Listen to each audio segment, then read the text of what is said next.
आवाज मानदेशाचा। कायम डोळ्यावर काळी झापड लावणाऱ्या मायनीच्या काळ्या गॉगलवाल्याने आमच्या गोऱ्यांच्या नादाला लागू नये। बोराटवाडीमध्ये वाघ राहतात हे बहुतेक मायनीच्या या कोल्ह्याला माहीत नसेल। सगळ्या गोऱ्यांची तुम्हाला गरज नाही, मी एकटा बास आहे। बोराटवाडीत यायची पण गरज नाही, फक्त एकदा सांगा कुठे येऊ, ते तुमच्या काळ्या झापडासह तुम्हाला दिवसात तारे दाखवतो, असा इशारा शेखर गोरे यांनी सुरेंद्र गुदगे यांना दिलाय।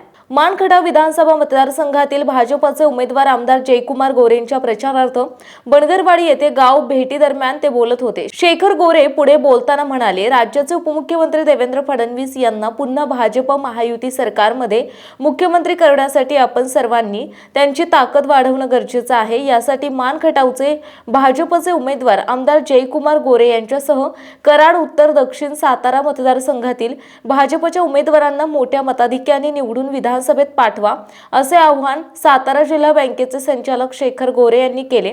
मानखटावची राष्ट्रवादी फलटणला महाराजांच्या वाड्यात गहाण ठेवली गेली।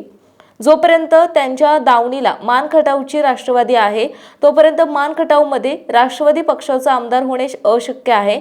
त्यांना कायम मुजरा घालणारी लोक हवे आहेत, जे स्वार्थापोटी दोन डगरीवर हात ठेवताना त्यांना विचारून उमेदवारी ठरवण्यात येते। या विरोधात राष्ट्रवादीचे कार्यकर्ते नाराज आहेत, त्यामुळेच ते आपल्या गटात प्रवेश करतायत। या निवडणुकीत आपल्यावर झालेल्या अन्यायाचा बदला घेत राष्ट्रवादीला धडा शिकवल्याशिवाय राहणार नाही। शेखर गोरे पुढे म्हणाले, सख्या भावाविरोधात मी 12 वर्ष संघर्ष केलाय।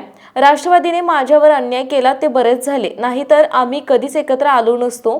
आता एकत्र आलोयच तर विरोधकांनाही दाखवून देतो भाऊ एकत्र आल्यावर काय होतं, हे शेखर गोरे यांनी आवर्जून सांगितले। मानसोफर न्यूज संपादक बापूसाहेब मिसाळ, वरकुटे, मलवडी। आपल्या जिल्ह्यातील तालुक्यातील लेटेस्ट बातम्या पाहण्यासाठी आजच मानसोफर न्यूज चॅनलला YouTube वर सबस्क्राइब करा आणि बेल आयकॉन प्रेस करा।